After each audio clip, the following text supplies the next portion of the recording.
Jack Miller liked his job at the space repair station. Most days were the same. Fix a satellite, repair a small ship, update old parts. Nothing too exciting ever happened at Handy Andy, the orbital repair station that floated above Earth. Today started like any other day. Jack sat in the small break room with his coffee mug that had a faded NASA logo. The bitter smell filled his nose as he looked at repair schedules on his tablet.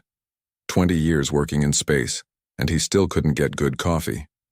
"Morning, Jack," said Olivia Reyes as she walked in. Her dark hair was pulled back and she carried her own cup of the terrible coffee. As Jack's assistant manager, she handled most of the daily paperwork while he focused on the hard repairs. "Morning," Jack replied without looking up. "Looks like a slow day. Just that weather satellite from Europe and some work on the moon shuttle."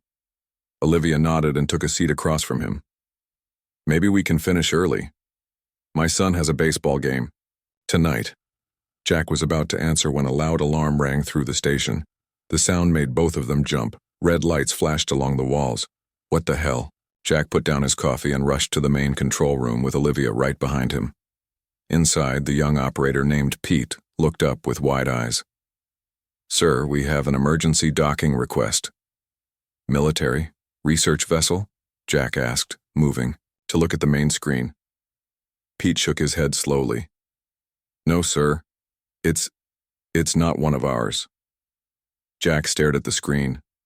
The ship approaching them looked like nothing he had ever seen before. It was not the smooth white of Earth ships or the bulky gray of military vessels. This ship had odd angles that seemed to change as it moved. Parts of it appeared to be made of some kind of crystal that caught the sunlight and broke it into colors. "Is this some kind of joke?" Jack asked. "A test from command?" Olivia was already at another screen. "No joke. I'm not getting any Earth signals from it at all. And look at the damage." Now Jack could see it. One side of the strange ship had deep burn marks. Something had blown a hole near what might be engines. The ship was moving in a wobbly path, clearly struggling to maintain control. "Call Director Warren," Jack said to Pete. "Now." Within minutes, Kate Warren arrived at the control room. Her gray hair was messy as if she had run all the way from her quarters. As the station director, any major decisions would be hers to make. "What am I looking at, Miller?" she asked, staring at the screen. "Unknown ship, badly damaged, requesting emergency docking," Jack said simply. "And unless I'm wrong, it's not from around here." Kate's face went pale. "You're saying it's alien," Olivia finished for her. "First contact is happening at our repair shop." Kate took a deep breath. "Have they sent any messages?" "Just the docking request," Pete said. "Standard emergency format, but the language coding is like nothing I've seen before." "Put the station on full alert," Kate ordered. "Contact Earth Command. I want security teams at all docking points." Jack watched the strange ship get closer. His heart beat fast, in his chest.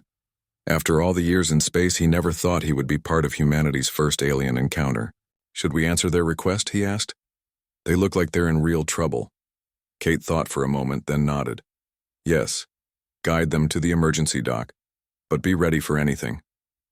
The next hour was a blur of activity. Security teams, with guns, lined the walls of the emergency dock. Medical staff waited nearby in case they were needed. Engineers and scientists from all parts of the station gathered, eager to see what would happen. Jack stood with Kate and Olivia near the dock doors. His hands felt sweaty. "Whatever comes through those doors, let me do the talking," Kate said, quietly. The station shook slightly as the alien ship connected to their dock. Clamps locked into place. Air pressure equalized between the two vessels. Then, slowly, the doors opened. Jack held his breath. From the darkness of the connecting tunnel, shapes began to emerge. They were tall, taller than any human, with bodies that seemed too thin to be real.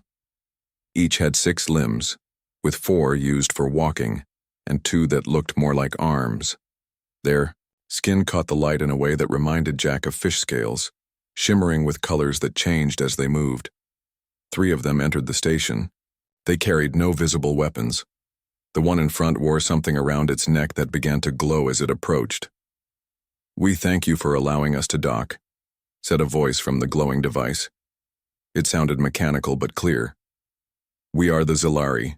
Our ship has suffered severe damage while escaping a meteor field." Kate stepped forward, her back straight. "I am Director Kate Warren of Earth Orbital Station Handy Andy. We welcome you." The alien at the front dipped its long head in what might have been a bow. "We apologize for arriving without proper introduction. Our ship's database indicated that this facility serves as a repair station. We hoped—" The alien paused, looking at the damaged section of its suit where a dark liquid had begun to seep through. "Our ship's core drive has fractured. Without repairs, we cannot return to our people. We detected your facility, and our records indicated that humans possess unusual skill in mechanical repairs and improvisation." Kate looked at Jack, raising an eyebrow. Jack cleared his throat. "I'm Jack Miller, Chief Engineer. We've never seen technology like yours before, but we'd be willing to take a look." The alien made a sound that might have been a sigh of relief. "That is most generous. Our records did not exaggerate human kindness." "Records?" Olivia asked. "You know about us." The alien's skin rippled with changing colors. "We have observed your broadcast for many of your years. We find your species fascinating. So young, yet so adaptable." Jack felt a smile growing on his face despite the strangeness of the situation. These beings had traveled between stars, yet they needed help from humans. "Well," he said, grabbing his toolkit from where it sat against the wall, "let's see what we're dealing with." As Jack approached the docking tunnel that led to the alien ship, he felt a strange mix of fear and excitement. Beyond those doors was technology beyond human understanding, and somehow he was supposed to fix it. Just another day at the office, he muttered to himself, and stepped through the doors into history. Jack stepped into the alien ship and stopped in his tracks. The inside looked nothing like human vessels. The walls curved in strange ways, and soft light came from everywhere and nowhere at once. The air felt thick but not unpleasant, with a hint of something like cinnamon. "This way," said the lead alien, who had introduced himself as Tzalek. The translation device at his throat glowed as he spoke. "Our drive core is through here." Jack followed, with Olivia and 2 security guards close behind. They walked down a curving hallway where the floor seemed to shift slightly under their feet, almost like it was alive. "Your ship," Jack said, trying to sound casual. "What does it run on?" Tzalek's skin rippled with colors. "Our main power comes from what you might call a crystalline fusion core. It creates energy by—" The translation device made a strange buzzing noise. "I apologize.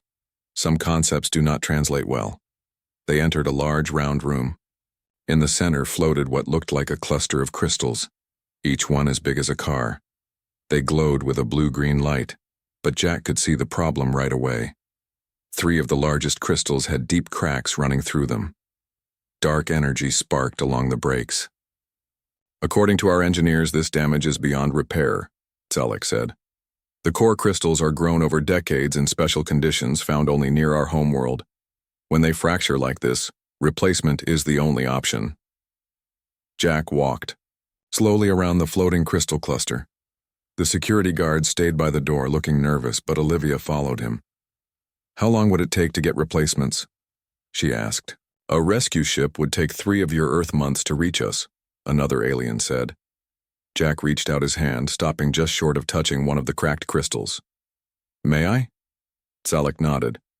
"You may examine them, but please be careful. Even damaged, they contain enormous energy." Jack pulled a small scanner from his tool belt and began taking readings. The numbers on his device jumped wildly. "I've never seen energy patterns like this," he muttered. Then he looked more closely at the crack patterns. "But the way these have fractured, it's not that different from the ceramic cooling shields we use on the deep space vessels." Olivia gave him a look. "Jack, this is alien technology, light years beyond what we work with." "Maybe," Jack said, a small smile forming on his face. "But a crack is still a crack, and we've fixed just about everything else."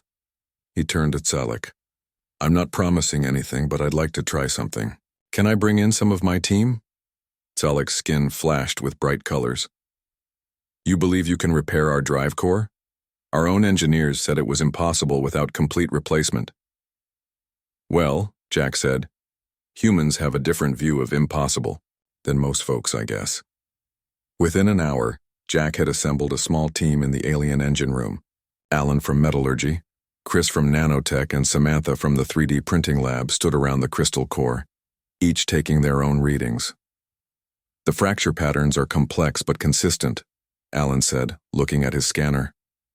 Similar to how our high-heat ceramics break under stress. Samantha nodded. And the molecular structure, while alien, follows patterns we can recognize. I think we could print support structures that would match the broken surfaces. The problem is the energy field, Chris added. It's unstable around the breaks. We'd need to calm it down before attempting any repairs. Jack looked at the aliens, who were watching the humans with what seemed like amazement. We can't replace your crystals, he told Zalek, but I think we can repair them. It'll take time, and I'll need permission to try some unusual approaches. Unusual how? Zalek asked. Well, we'll need to create custom braces for each crack, probably using a titanium ceramic mix. Then we'll need to develop a bonding agent that can work with your crystal structure. Finally, we'll use our nanotech to reinforce the repairs from the inside out. The aliens spoke among themselves in their own language, their skin changing colors rapidly. Finally, Zalek turned back to Jack. Our ship's database contains no record of such a repair being possible. However, we have little choice but to trust you. Please proceed. What followed was 2 weeks of the most intense work Jack had ever done. Every day brought new challenges. The energy field kept destroying their first attempts at repairs. The alien crystals rejected standard bonding agents, and the cracks kept trying to spread, but for every problem the human team found a solution. When the energy field proved too unstable, Alan created a dampening device using principles from Earth's particle accelerators. When the bonding agents failed, Samantha developed a new compound that could handle the alien crystal structure, and when the repairs needed precision beyond human hands, Chris programmed nanobots that could work at the molecular level. By the 10th day, they had successfully stabilized the first crystal. By the 14th day, all 3 damaged crystals had been repaired with a combination of Earth technology and creative solutions. It's not pretty, Jack admitted as they prepared to restart the drive core. The repaired crystals now had visible metal braces along the cracks, and parts of them had a cloudy appearance where the nanobonds had sealed the fractures. But it should hold. Zalek and the other aliens gathered around as Jack initiated the restart sequence. For a moment, nothing happened. Then, slowly, the crystals began to glow again. The energy field reformed, strengthened, and stabilized. The hum of power filled the room. It works, Zalek said, his voice carrying what sounded like disbelief even through the translator. You have done what our most advanced engineers would consider impossible, Jack shrugged.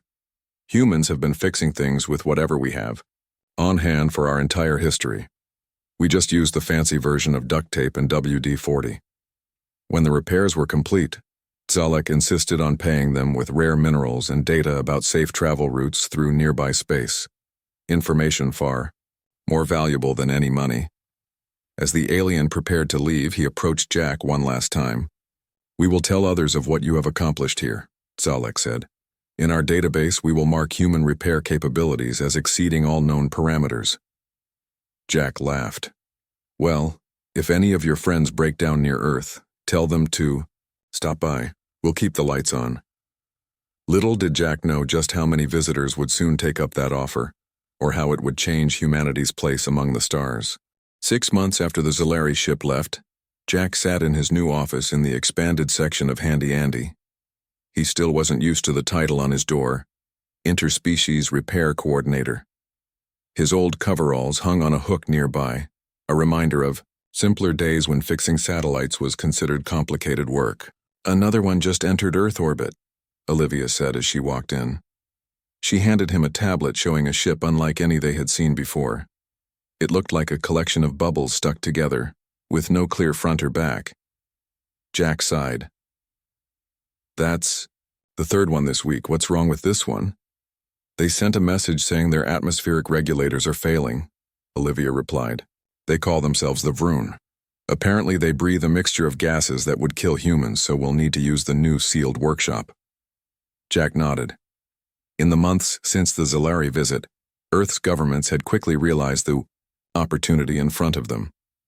The repair station had been expanded with 4 new docking bays, specialized workshops for different atmospheres, and quarters for visiting alien species. Money and resources poured in as politicians recognized the diplomatic potential of being the galaxy's go-to repair shop. I'll handle this one, Jack said, standing up. Where's Samantha? We'll probably need her expertise on gas systems. As they walked through the station, Jack marveled at how quickly things had changed. 6 alien species had visited so far, each with different technologies and problems. Some stayed for days, others for weeks. All left impressed by human ingenuity. The methane-breathing Galvu had been particularly amazed when Samantha fixed their navigation system, something they considered single-use and disposable, with parts from an old Earth satellite and some creative programming. But how did you know to reverse the polarity while maintaining the quantum lock? Their engineer had asked through a translator. Samantha had just laughed. I didn't. But I've been fixing my uncle's farm equipment since I was 8. Sometimes, you just have to try things until something works. The aliens had struggled to understand this approach, which humans had started calling intuitive repair. While other species developed exact sciences for their technologies, humans had spent thousands of years learning to fix things they didn't fully understand with whatever tools they had on hand. In the new sealed workshop, Jack and Samantha suited up in special protective gear. The bubble-shaped Vroon ship had docked, and 3 blob-like aliens waited inside. Their bodies seemed to shift and flow, with no clear limbs or features except for 5 eye stalks that moved independently. Welcome to Handy Andy, Jack said, his voice coming through the suit's speakers. I'm Jack Miller. This is Samantha Wong. We understand you're having trouble with your air systems. The translator device they wore produced a series of bubbling sounds before speaking in English. Yes, our gas mixers fail. 3 cycles remain before all breathable atmosphere depletes. Death follows. Jack nodded. We'll take a look right away. Can you show us the system? The inside of the Vroon ship was as strange as its owners. The floors and walls seemed to be made of the same bubble material as the hull, making it hard to tell where one ended and another began. The aliens led them to a room filled with transparent tubes, where colorful gases swirled and mixed. Samantha scanned the system with her tools. The mixer valves are degraded, she said after a few minutes. The gases are corroding them from the inside. That's why they're not getting the right mixture. Can we fix it? Jack asked. Samantha thought for a moment. We don't have replacement parts for alien gas mixers, but... She smiled. The principle isn't that different from old scuba equipment. We could adapt some of our high-grade silicon valves and coat them with that new ceramic compound Alan developed for the Zalari crystals. Jack grinned behind his mask. See if Alan can get us those materials. I'll start removing the damaged components. Working in the toxic atmosphere was challenging, but 3 days later the repairs were complete. The Vroon gas system now worked better than before, with Earth-made valves that were more resistant to corrosion than the originals. The Vroon were so grateful they offered to share their bubble material technology with Earth, a lightweight, nearly indestructible substance that could revolutionize Earth construction and spaceship design. As word spread through whatever communication network aliens used, more ships appeared. The reptilian Kresh, the insect-like Tseet, and the energy beings called Loman all came seeking human repairs for technology humans had never seen before. Earth's position in the galactic community grew stronger with each successful fix. Instead of entering space as newcomers begging for scraps of knowledge, humans were respected for their unique abilities. One evening, as Jack and Kate Warren sat in her office reviewing the month's work, she asked the question that had been on everyone's mind. Why can we fix their technology when they can't? Some of these species have been traveling between stars for thousands of years. Jack thought about it. I think it's because we've always had to make do with what we had. Earth has thousands of different cultures, each with their own tools and techniques. We've learned to borrow ideas from each other, to improvise. He picked up a repair they had done for the seat, a complex circuit board now containing parts from 5 different Earth technologies and held together with a special glue originally developed for dental work. These other species developed in more unified ways. They created perfect systems that work perfectly until they don't. They never needed to fix things with odd parts or strange workarounds. But humans, that's our entire history. Kate smiled. So our messiness is our strength? Exactly, Jack said. We're not the most advanced species out there, but we might be the most adaptable. That adaptability would soon be tested far beyond anything they had faced so far. As they spoke, a massive ship appeared near Jupiter, a ship belonging to one of the oldest and most powerful species in the galaxy. And they hadn't come for repairs. They had come to test humanity. The alert sounded throughout all Earth space stations. From his office window, Jack could see the massive ship near Jupiter. It was unlike anything they had seen before. Not a vessel, but a moving city in space. It gleamed with a silver blue light and was so large that it cast a visible shadow on Jupiter's clouds. What do we know about them? Jack asked as Kate Warren rushed into his office. Kate's face was pale. They call themselves the Dravani.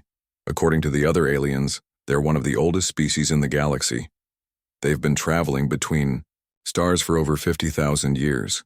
And they need repairs? Jack asked hopefully. Kate shook her head. No. Their message was strange. They said only, "We have heard improbable claims. We will verify." Before Jack could respond, Olivia burst through the door. 3 ships just detached from the big vessel. They're heading toward Earth at high speed. One toward us, one toward Pacific Station, and one toward European Station. Jack felt a chill. Something about this felt different from the friendly repair visits they had grown used to. "Get everyone to their stations," he ordered, "and contact Earth Command. I think we're being tested." Within an hour, the first of the Dravani ships docked at Handy Andy. Unlike the main vessel, this ship was small and sleek. When the airlock opened, a single figure emerged. The Dravani was tall and thin with skin that looked like polished metal. It had no visible mouth, but a soft light pulsed near what might be its head when it spoke. "I am Observer," it said in perfect English, needing no translator. "We have come to test the repair capabilities of humans." Jack stepped forward. "I'm Jack Miller, Interspecies Repair Coordinator. What seems to be the problem with your ship, Tiwa?" Dravani's light pulsed. "We have created 3 repair challenges. Each is considered impossible by galactic standards. Your species will attempt all 3 simultaneously at different stations." Jack frowned. "You deliberately damaged your ships?" "Yes," the Dravani answered simply. "Your task is in the engine room. You have 12 hours to complete repairs. Failure will have consequences for Earth standing among spacefaring civilizations." Jack wanted to argue, but he knew this was bigger than just a repair job. This was a test of humanity's worth in the galactic community. The Dravani ship's engine room contained something that made Jack's head hurt to look at. What should have been a normal engine was running backward. Energy flowed in reverse directions, and time itself seemed to bend around the machinery. "What am I looking at?" Jack asked, his voice barely above a whisper. "A temporal inversion engine," the Dravani explained. "It is aging backward. In 11 hours, it will reach a point of temporal collapse." Jack stared at the engine. "And what happens then?" "Your station and everything within 5,000 kilometers will experience temporal displacement. Some parts will age millions of years in seconds. Others will revert to their component atoms." "That's not a repair challenge," Jack said angrily. "That's a death threat." The Dravani's light pulsed steadily. "It is a test, one that no species has passed in 12,000 years. Jack wanted to punch the alien, but instead he called an emergency meeting. Within minutes, he had gathered the best minds on the station, Alan, Samantha, Chris, and a dozen others. "We have to think outside normal physics," Jack explained after showing them the problem. "This thing is breaking the rules of time itself." Alan shook his head. This is beyond our technology. We don't even have the tools to measure what's happening.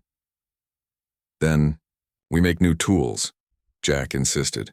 Samantha, you worked with temporal shielding on those deep space probes. Chris, your nanobots might be able to function even in warped time. We need ideas, people. As the team brainstormed, Jack received calls from the other stations. In the Pacific, Kate was dealing with a ship that was half machine, half living, tissue. Technology and biology fused in ways that defied understanding. In Europe, engineer Ben Clark faced a vessel made of unstable dark matter that threatened to collapse into a black hole. All three challenges were designed to be impossible. All three would result in disaster, if not solved. 8 hours into their 12-hour deadline, Jack's team had made little progress.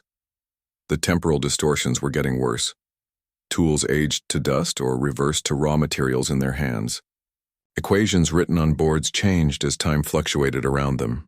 We need to stop fighting against the temporal flow, Jack said suddenly. We're trying to fix it by stopping it, but what if we work with it instead? Samantha looked up from her calculations. What do you mean? It's like a river flowing backward. We can't dam it up, it's too powerful. But what if we redirect it, create a closed temporal loop? The idea was crazy, but they had no better options. Using parts from Earth satellites, components from previous alien repairs, and materials that no one had ever combined before. They built a temporal reflector that would catch the backward flow of time and bend it into a circle. This violates about 15 laws of physics, Alan muttered as they installed the makeshift device. Good thing we're not physicists then, Jack replied with a grim smile. With just 30 minutes left, they activated their solution. For a terrible moment, nothing happened. Then, slowly, the chaotic energy began to stabilize. The temporal flow didn't stop, but it no longer threatened to explode outward. Instead, it turned in on itself, creating a stable loop. The Drovani observer watched silently as the readings on their instruments stabilized. Similar scenes played out at the other stations. In the Pacific, Kate's team had treated the living ship like a patient, using medical techniques alongside engineering to stabilize its systems. In Europe, Ben had found a way to contain the dark matter using principles from ancient Earth pottery kilns, combined with cutting-edge quantum field manipulation. 3 impossible problems. 3 human solutions that no other species had considered. The 12-hour deadline passed. The Drovani observer's light pulsed rapidly. Unexpected outcomes, it said finally. In 50,000 years, no species has approached these problems in such a manner. Jack, exhausted but relieved, looked at the alien. So did we pass your test? The observer was silent for a long moment before answering. You have not merely passed. You have redefined the parameters of the test itself. The Drovani Council must reconsider many assumptions about emerging species. As the observer returned to its ship, Jack couldn't help but feel proud. Humanity had faced its greatest challenge and succeeded not because they were the most advanced, but because they were the most adaptable. The Drovani ship departed, but Jack knew this was just the beginning of humanity's role in the wider galaxy. 5 years had passed since the Drovani test. Jack stood in the observation deck of Helping Hand, the massive new repair complex that orbited Earth. At 62 years old, his hair had turned completely gray, but his eyes still held the same curiosity that had served him well throughout his career. Hard to believe it all started with a broken crystal drive, he said to Olivia, who now served as Director of Interspecies Relations. Below them, the orbital space around Earth bustled with activity. Dozens of alien ships formed orderly lines, waiting their turn at the various repair docks. Ships of every imaginable shape, size, and design floated in the black of space, their running lights creating a beautiful dance of colors against the darkness. Did you ever think we'd end up here? Olivia asked, gesturing to the bustling activity. Jack shook his head with a smile. Never in a million years. When I started fixing satellites, I thought that was high-tech. Earth had found its place in the galactic community, not through military might or even advanced technology, but through the uniquely human ability to fix almost anything. The Drovani test had elevated Earth's status dramatically. When the oldest species in known space acknowledged human repair skills, others quickly followed. What had begun as a simple repair station had grown into the largest repair and innovation complex in 3 spiral arms of the galaxy. Over 200 alien species now regularly visited Earth space for repairs and upgrades. Earth's economy had been transformed. The flow of alien technology, knowledge, and materials in exchange for repairs had accelerated human development by centuries. Already, the first human ships with faster-than-light drives were being built, based on technologies they had learned while fixing alien vessels. The Morellian trader is still having trouble with their gravity generators, Olivia said, checking her tablet. They're requesting you personally. Jack nodded. Even after all this time and with hundreds of skilled repair technicians now working at the station, some aliens still asked for the legendary Jack Miller. As they walked through the station, Jack saw the wonderful variety of his workplace. In one bay, a team was using prehistoric bone-setting techniques to repair a living ship's structure. In another, engineers were adapting principles from 19th century steam valves to regulate an alien fusion reactor. Human history had become a vast toolbox of ideas that could be applied to technologies from across the stars. The Morellian ship was elegantly designed, with sweeping curves that reminded Jack of ocean waves. The purple-skinned, four-armed Morellian captain greeted him warmly. "The great Jack Miller," the captain said through a translator. "It is an honor. Our gravity generators have developed a fluctuation we cannot solve." Jack smiled. "Let me take a look." The problem was tricky. The ship's artificial gravity would suddenly increase or decrease without warning. The Morellian engineers had replaced every component, but the issue persisted. Jack spent hours examining the system before he noticed something odd. "The fluctuations follow a pattern," he said finally. "They match the vibrations from your main engine." It was a simple fix in the end. The gravity system needed insulation from the engine's vibrations, something like shock absorbers in old Earth cars. The Morellians were amazed by the solution. "Our engineers would never have considered this," the captain said. "They designed each system to work independently." Jack shrugged. "On Earth, we learned early that everything affects everything else. Nothing works in isolation." As he finished with the Morellian ship, Jack received a message from Kate Warren, now the Global Director of Extraterrestrial Affairs. The Dravani had sent a communication, the first since their test 5 years ago. In her office, Kate showed him the message on a large screen. The Dravani had been studying human history and believed they had found the source of humanity's repair genius. "Your species developed not in stability but in constant adaptation," the message read. "While others mastered specific environments, you mastered change itself. You never achieved perfection in your technologies because you were too busy making them work despite their flaws." Jack nodded as he read. That sounded about right. "What we see as emergency solutions, you see as standard procedure," the message continued. "No species in our records has been so consistently challenged by their environment and by each other, and thus, none has developed your capacity for improvisation." The message ended with an invitation. The Dravani wished to establish a permanent, diplomatic exchange with Earth. They offered to share knowledge they had gathered over 50,000 years of space travel.